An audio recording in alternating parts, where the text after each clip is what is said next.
Lorsqu'un enfant est pris dans une situation de harcèlement, il n'ose pas en parler par honte ou par peur.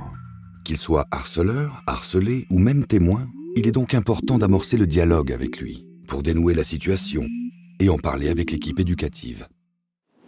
Mais en tant que parent, si mon enfant est impliqué dans une histoire de harcèlement, comment j'en parle avec lui? Comment lui montrer que je suis disponible pour en discuter?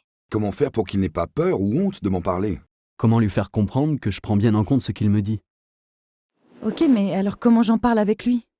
Les miens, ils voulaient pas du tout en parler. Du coup, je leur ai posé des questions simples, sans pour autant minimiser ce qui s'était passé, sur leurs copains, savoir comment ils allaient. Ça leur a permis de parler plus facilement. Quand on a compris que ma fille et ses copines n'arrêtaient pas d'embêter une de leurs camarades, on a pris du temps à la maison pour en discuter avec elle, l'aider à comprendre pourquoi elle faisait ça, ce qu'elle ressentait et ce que pouvait ressentir sa camarade. Et comment je peux le rassurer? Moi, la première chose que j'ai dite à ma fille, c'est que cette situation allait s'arrêter, qu'elle n'était pas seule et qu'on allait la protéger.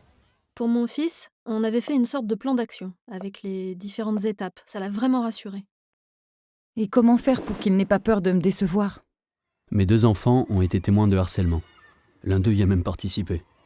Même si c'était difficile pour moi de l'admettre, j'ai essayé de ne pas les juger pour qu'ils en parlent facilement, en toute confiance. Ma fille, qui était harcelée, je la rassurais en lui disant que cette situation n'était pas de sa faute et qu'elle avait bien agi en nous en parlant, que ce n'était pas une balance. Le plus important, c'est d'oser entamer le dialogue avec son enfant.